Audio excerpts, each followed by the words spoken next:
A paz do Senhor, meus irmãos.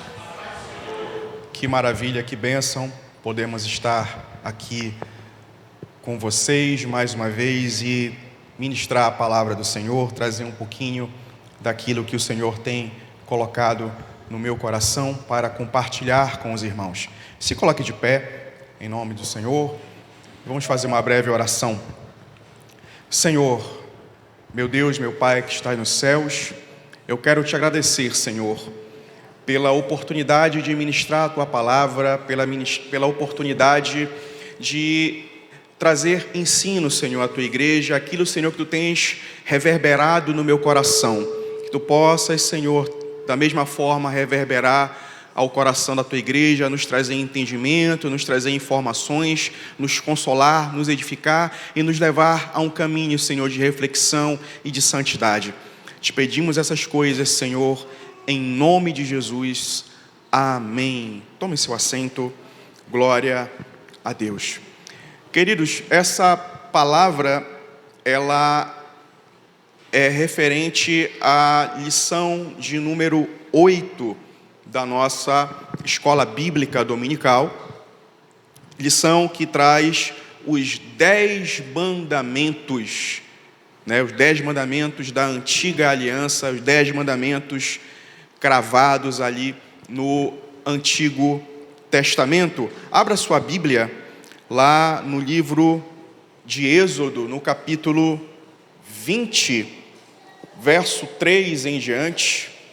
Vamos fazer a leitura de alguns versículos ali no Antigo Testamento, livro de Êxodo, no capítulo de número 20, verso 3 em diante. Assim diz a palavra do Senhor: Não terás outros deuses diante de mim, não farás para ti imagem de escultura, nem semelhança alguma do que há em cima nos céus, nem embaixo na terra, nem nas águas debaixo da terra.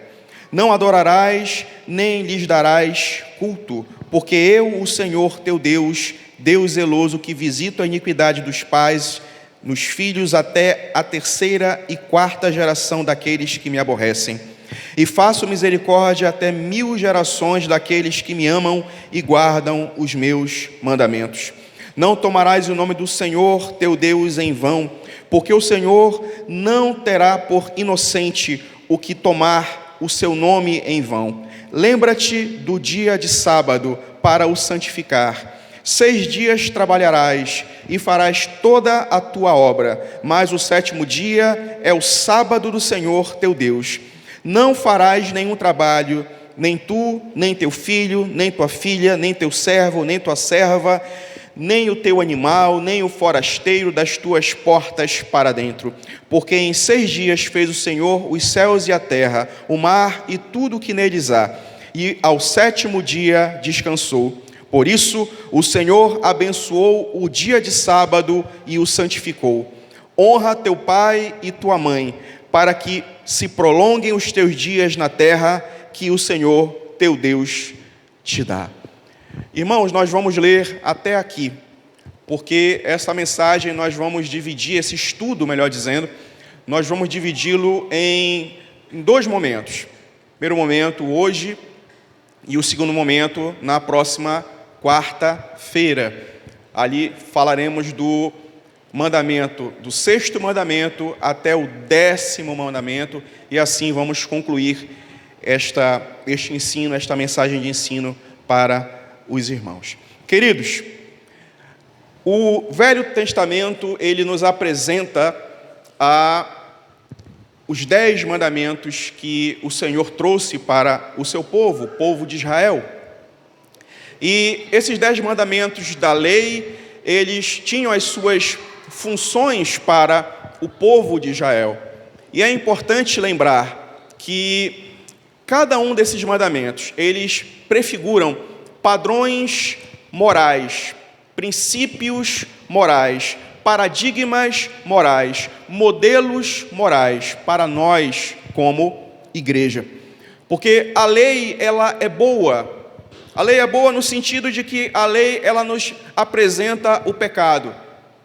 A lei é boa porque usando uma linguagem jurídica, ela nos apresenta as condutas típicas que apresentam aquilo que transgride a vontade de Deus, ou seja, o pecado. Então, nesse ponto, a lei é boa, porque a lei, ela nos indica que nós precisamos de um Salvador.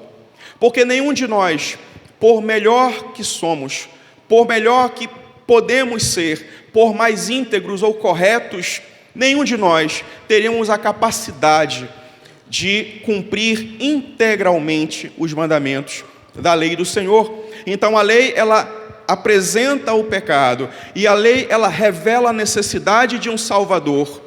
Portanto, a lei, ela nos indica a necessidade de nós termos a Cristo. A lei, ela aponta para Cristo. A lei, ela aponta para o Salvador da minha vida, da sua vida, o Salvador do mundo. Essa é a importância da lei. Mas, afinal, Cristo, ele veio abolir a lei de forma alguma. Lá em Mateus 5,17, Jesus, ele fala: eu não vim abolir a lei, eu não vim revogar a lei, pelo contrário, eu vim cumpri-la. Então, Jesus, ele veio indicar um caminho melhor. Jesus, ele veio indicar um caminho superior. Ele veio indicar uma justiça que seja, ou que se apresente de forma superior à justiça dos fariseus. Porque a lei, ela exigia, ela provocava nas pessoas a necessidade de um comportamento exterior, e muitas das vezes um comportamento hipócrita. Porque as pessoas por fora tinham uma conduta, mas por dentro estavam podres, estavam doentes pelo pecado. Mas Jesus, ele veio nos apresentar um caminho de uma justiça superior à dos fariseus.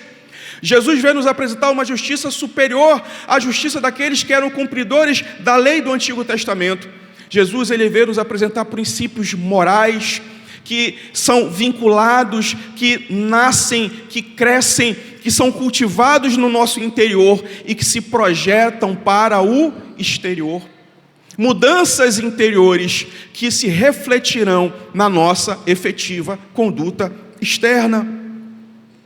Hoje nós não estamos mais presos ao jugo pesado, ao jugo duro da lei, à escrita fria da lei.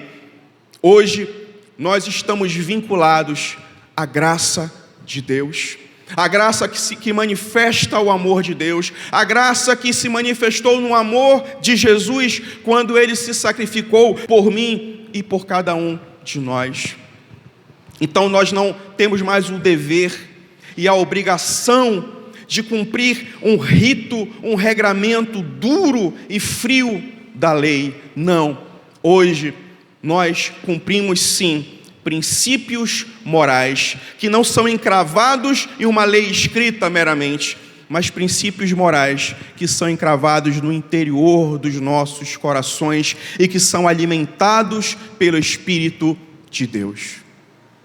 Portanto, a lei, ela é boa, porque ela nos revela o pecado, nos mostra a necessidade de um Salvador e aponta para o único que pode nos salvar, que é Jesus. Então os 10 mandamentos, eles são paradigmas de moral, eles são modelos de padrão moral que a igreja, ela tem o dever de seguir. E qual é a função da lei no Antigo Testamento? No Antigo Testamento, a lei, ela tinha as suas funções. A primeira função da lei no Antigo Testamento é uma lembrança, eles representam uma lembrança da vontade de Deus ao ser humano desfigurado pelo pecado. A lei, ela mostra o seguinte: Deus dizendo ao seu povo: olha, isso aqui é certo, isso aqui é errado. Isso aqui você pode fazer, isso aqui você não deve fazer. Então a lei, ela é uma lembrança da vontade de Deus para aquele homem que caiu, do homem que desfigurou, do homem que perdeu a imagem de Deus ali com a queda no jardim. Então Deus está dizendo: olha, essa é a minha vontade para vocês. A lei, ela também representa parte da aliança entre Deus e Israel. Deus os libertou do Egito e os fez um povo especial. representa isso. Deus escolheu Israel para ser o seu povo, para ser a menina dos seus olhos. E a lei, ela representa essa aliança de que Deus os escolheu para serem o seu povo. A lei também representa e revela a moralidade, a pessoalidade e a sabedoria de Deus.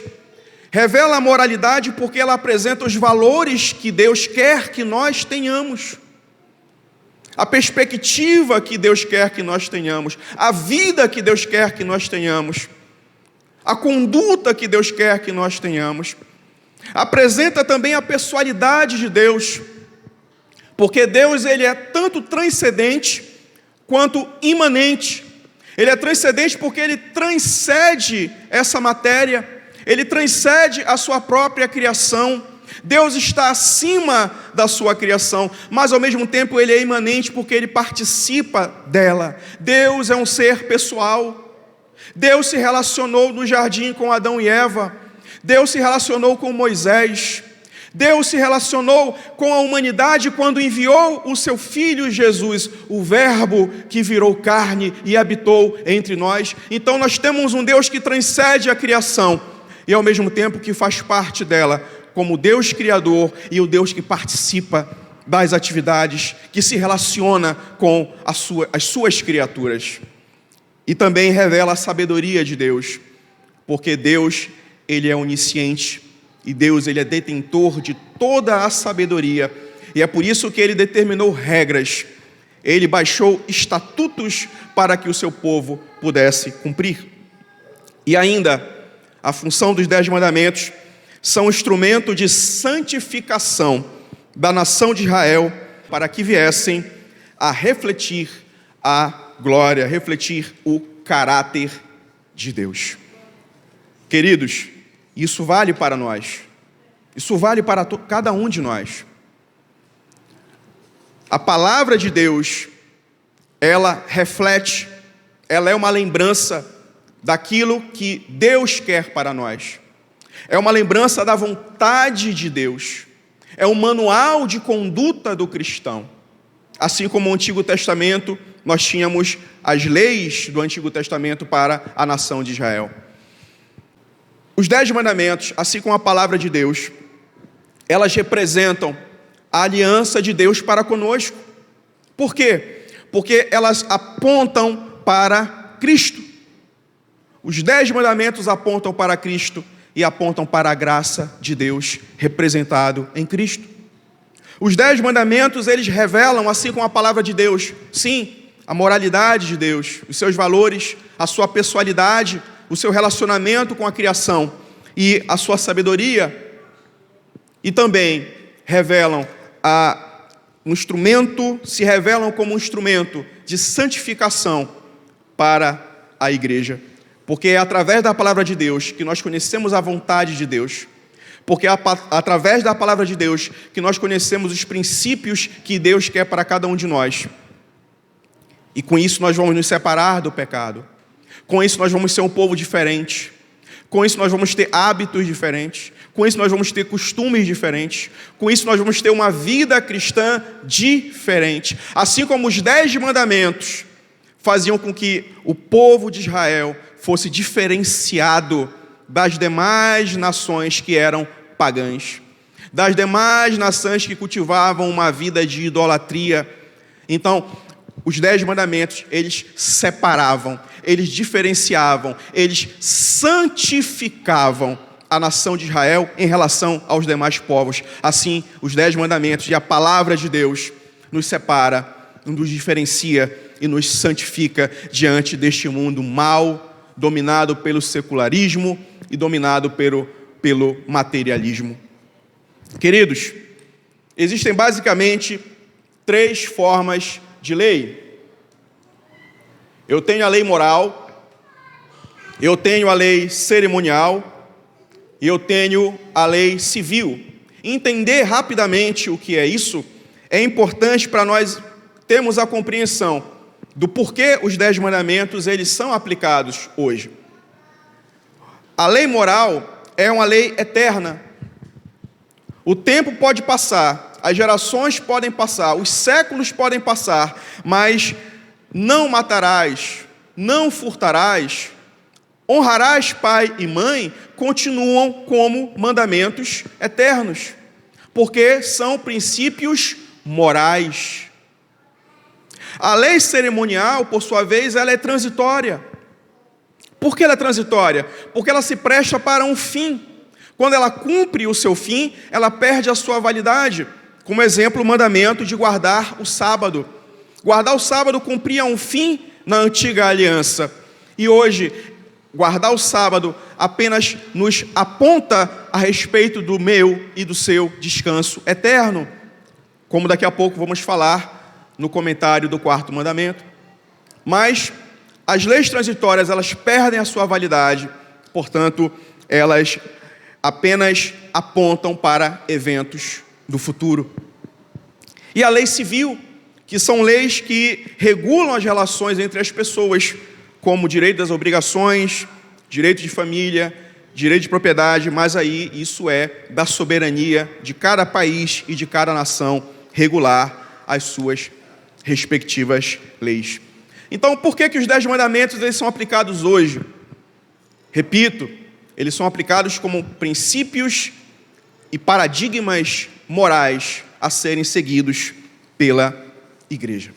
O primeiro mandamento que eu quero apresentar a vocês é: não terás outros deuses além de mim. Esse é o primeiro mandamento, mas nós vamos ver que o primeiro mandamento ele se completa junto com o segundo, aonde ele fala que não farás para ti imagem de esculturas, nem lhes prestará culto. O primeiro mandamento, a primeira ideia que nós temos que ter em mente, meus irmãos, é que não há outros deuses. Não existem outros deuses. Só há um único Deus. Lá em Isaías capítulo 45, verso 21b e verso 22, diz assim: porventura não sou eu o Senhor? Pois não há outro Deus senão eu, Deus justo e salvador, não há além de mim. Olhai para mim e sereis salvos, vós todos os termos da terra, porque eu sou Deus e não há outro. Não terás outros deuses além de mim. Como se Deus tivesse concorrência. Não há concorrência, porque só há um único Deus, só há um único Salvador. Não há outro Deus na terra ou além desta terra, porque Ele é o único Deus. Então fica uma reflexão para cada um de nós. Quais são os deuses que nós temos colocado nas nossas vidas, na minha vida e na sua vida? Muitas das vezes nós colocamos outros deuses que são os ídolos. Às vezes nós idolatramos a família, nós idolatramos o trabalho, nós idolatramos entretenimentos, nós idolatramos coisas que nos dão prazer nesta vida. E eles se constituem como verdadeiros deuses diante de nós. E nós temos que entender que só há um único Deus, como diz lá em 1 Timóteo, no capítulo 1, 17, ora, ao Rei dos séculos, imortal e invisível, ao único Deus sábio, seja honra e glória para todo sempre. Amém. Toda a adoração pertence a Ele, toda a glória pertence a Ele, a nossa única esperança tem que estar depositada nele. Ele é o único objeto de adoração, tudo para a sua glória exclusiva, porque Ele é o nosso Deus. E o segundo mandamento, ele complementa, ele traz a complementação dessa ideia, quando ele diz que nós não temos que criar ou ter para nós imagem de escultura, nem lhe prestar culto. Desde o mais antigo momento histórico, desde a antiguidade histórica, os homens, eles adoram a imagens ou deuses. A primeira ideia de adoração ou de devoção ou de culto que se tem é de culto aos mortos.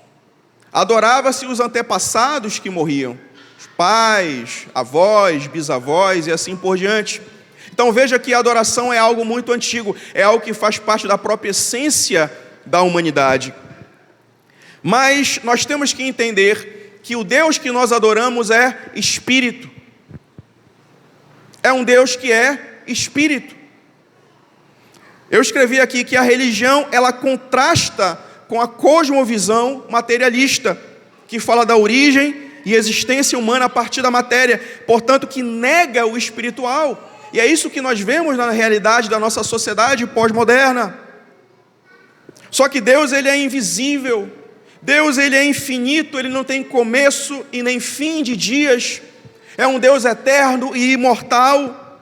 É um Deus que não pode ser limitado por uma gravura ou por uma escultura, porque Deus, ele tanto é transcendente, como nós vimos, transcende a matéria, transcende a sua criação, como também é um Deus imanente, que é pessoal e que se relaciona. Lá em João, no capítulo 4, verso 23 e 24, diz assim: mas a hora vem, e agora é, em que os verdadeiros adoradores adorarão o Pai em espírito e em verdade, porque o Pai procura tais que assim o adorem.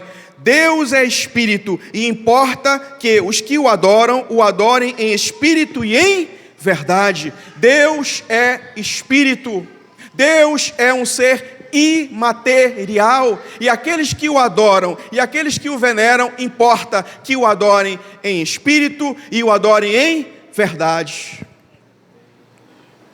Queridos, mas nós vivemos numa sociedade onde as pessoas buscam coisas materiais para adorar. Adoram pinturas, esculturas, objetos, supersticiosos, acreditam nas famosas crendices populares, tudo para objetificar, materializar um objeto de adoração. Mas nós temos que entender que o Deus dos céus, o Deus eterno, é um Deus invisível, porém é um Deus real e habita entre nós, porque se relaciona com a sua criação. E o terceiro mandamento, meus irmãos: não tomarás em vão o nome do Senhor, o teu Deus, pois o Senhor não deixará impune quem tomar o seu nome em vão. Queridos, primeiro temos que entender que no Antigo Testamento o nome de Deus é Eu Sou o que Sou, o Yahweh, que traz a sigla YWHW, que nós traduzimos como Iavé. É importante nós entendermos aqui que o nome de Deus, ele é santo. O nome de Deus, ele é digno. O nome de Deus é coisa séria invocar o nome de Deus. O nome de Deus deve ser usado com reverência. Qualquer alusão leviana ao nome de Deus representa uma transgressão a este mandamento. Então nós temos que usar o nome de Deus com reverência, porque é santo, porque é o nome que está acima de todo o nome. Lá em Filipenses 2:9, diz assim, até o verso 11: por isso também Deus o exaltou soberanamente, e lhe deu um nome que é sobre todo o nome, para que ao nome de Jesus se dobre todo o joelho dos que estão nos céus e na terra e debaixo da terra, e toda língua confesse que Jesus Cristo é Senhor, para a glória de Deus Pai. Então é um nome que está acima de todo o nome, é um nome que é digno do qual todo joelho se dobre e que toda língua confesse que Ele é Senhor. Então, invocar o nome de Deus é coisa séria e deve ser tratado com toda a reverência. É o nome de Deus. Outra coisa importante que esse mandamento fala para mim é que cada um de nós temos que ter o nosso próprio nome com valor e com credibilidade perante os outros e perante a sociedade. Nós não podemos usar o nome de Deus como muleta. Nós não podemos usar o nome de Deus como parte do nosso currículo para os outros, para dar credibilidade e valorizar o nosso nome. Nós temos visto nesse período que nós estamos vivendo, sobretudo no período eleitoral, Deus sendo usado como amuleto de campanha. Deus sendo usado como objeto de campanha, por candidato A, candidato B. Eu sou o candidato da família brasileira, eu sou o candidato cristão, eu sou o candidato e ponho o nome de Deus como marketing de campanha. O nome de Deus não pode ser usado como marketing de campanha, meus irmãos, porque o nome de Deus é santo. O nome de Deus ele não pode servir de avalia ou de garantia para os nossos propósitos e objetivos pessoais. Usar o nome de Deus em campanha, usar o nome de Deus, alguns até usam o nome de Deus como o nome do candidato, pastor fulano, pastor ciclano, pastor beltrano. Aquele que é correto, aquele que é justo, aquele que faz a coisa certa, aquele que anda no caminho de retidão, não precisa usar o nome de Deus em vão para valorizar, para dar crédito aos seus propósitos e objetivos pessoais. Quem é bom, e quem é mau, é mau. A palavra do crente é sim, sim, ou não, não. Ou você é crente, ou você não é. Como diz lá em Mateus 5,37, e o que passar disso provém do maligno. Provém do maligno. Quem usa o nome de Deus para ser digno de confiança, é porque ainda não é digno de confiança. Amém? E cuidado, meus irmãos, nesses tempos que nós vivemos, não sermos enganados. Vivemos uma época de cristianismo cultural. Pessoas que não são crentes, não têm nada de crente, não têm relação nenhuma com a igreja, muito menos relação com Deus, mas que estampam um discurso, estampam uma imagem de cristão para ganhar a sua confiança, para ganhar a sua simpatia, para conquistar o seu pensamento. Cuidado, são cristãos rotulares, é cristianismo cultural, é o cristianismo da moda, é invocar o nome de Deus para dar valor e dignidade ao próprio discurso. Cuidado com isso, meus irmãos, estejamos atentos. O quarto mandamento: lembra-te do dia de sábado para santificá-lo. Nesse dia não farás trabalho algum. Queridos, o sábado ainda hoje é reverenciado pela cultura judaica, pela religião judaica, como um dia sagrado, o dia do Senhor. Mas lá em Mateus 12:8, diz assim: porque o Filho do Homem até do sábado é Senhor. Irmãos, Jesus é o nosso sábado. Para os cristãos, o Shabat, ele prefigura, ele aponta para a obra de redenção eterna. Jesus, através do seu sacrifício, ele nos libertou do jugo de cumprirmos a lei, de cumprirmos o sábado religiosamente, com todo o rigor, com toda a dureza da lei. Hoje, o sábado, ele aponta sim para nós, igreja, nos aponta para o descanso, não o descanso de uma vez por semana, não o descanso semanal, mas nos aponta para o descanso eterno na glória com Deus. Essa é a importância da doutrina do sábado, nos apontar para um evento futuro, que é o evento da minha e da sua salvação e redenção eterna. Mas fica um questionamento, irmãos. Nós temos sido bons mordomos, bons administradores do tempo? Será?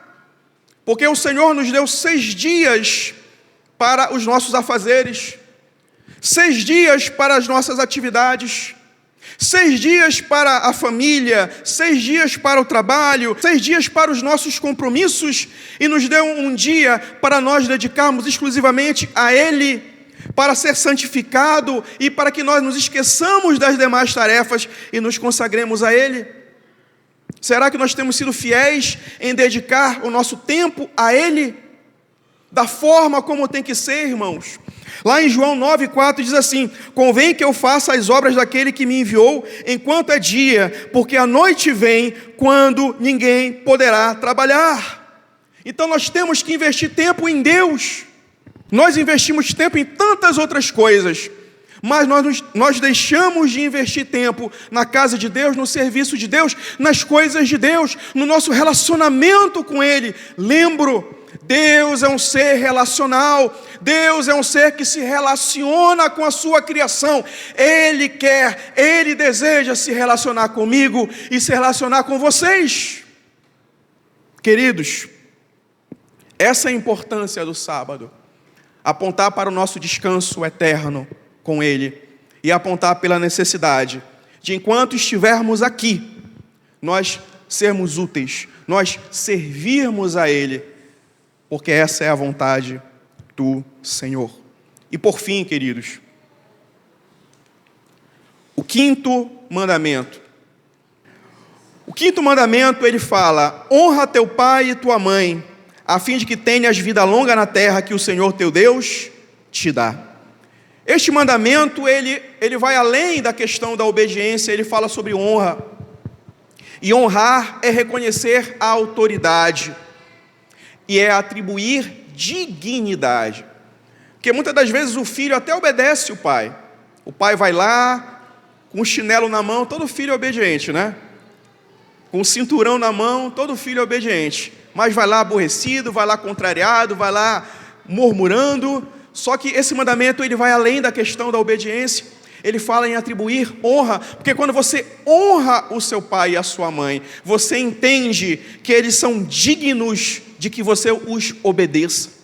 Eles são dignos porque eles têm autoridade sobre você, e a autoridade não meramente humana, mas a autoridade dada pelo próprio Senhor. Foi Deus que atribuiu autoridade aos pais sobre os filhos, e esse é o mandamento de Deus, e essa é a vontade de Deus.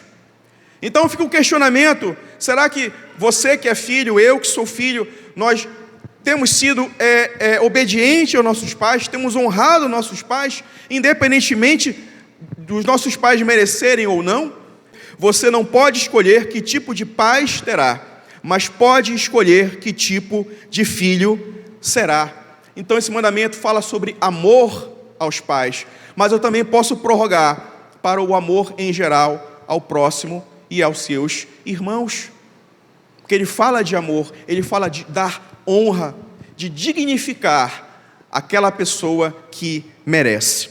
Efésios 6, 1 ao 4 diz assim, para nós encerrarmos: vós, filhos, sejam obedientes a vossos pais no Senhor, porque isto é justo. Honra a teu pai e a tua mãe, que é o primeiro mandamento com promessa, para que te vá bem e vivas muito tempo sobre a terra. E vós, pais, não provoqueis a ira a vossos filhos, mas criai-os na doutrina e admoestação do Senhor. Então veja, o apóstolo aqui na carta aos Efésios, instruindo os filhos a serem obedientes aos pais no Senhor. Veja que você não vai ser obediente pela sua própria vontade, pelo seu próprio querer, mas é obediente no Senhor, na vontade de Deus, porque isso é correto, porque isso faz justiça, é justo. E ele fala: honra teu pai e a tua mãe. Aí ele apresenta as promessas, é o primeiro mandamento com promessas, para que te vá bem, ou seja, prosperidade, e para que tenhas vida longa, você viva muito, você tenha paz, você tenha saúde, você tenha alegria, você tenha uma vida próspera sobre essa terra. Mas aí veja o conselho dado aos pais: e vós, pais, não provoqueis, não instigueis a ira dos vossos filhos, mas criai-os na doutrina, mas criai-os na palavra de Deus, mas criai-os debaixo dos padrões éticos, dos padrões morais da palavra do Senhor. Criai debaixo dos mandamentos, das ordenanças que o Senhor, Ele instruiu para o seu povo, instruiu para a sua igreja. Amém, meus irmãos? Que o Senhor possa continuar nos abençoando e que o Senhor possa nos trazer a clareza e o entendimento da sua palavra a cada dia, em nome de Jesus. Amém.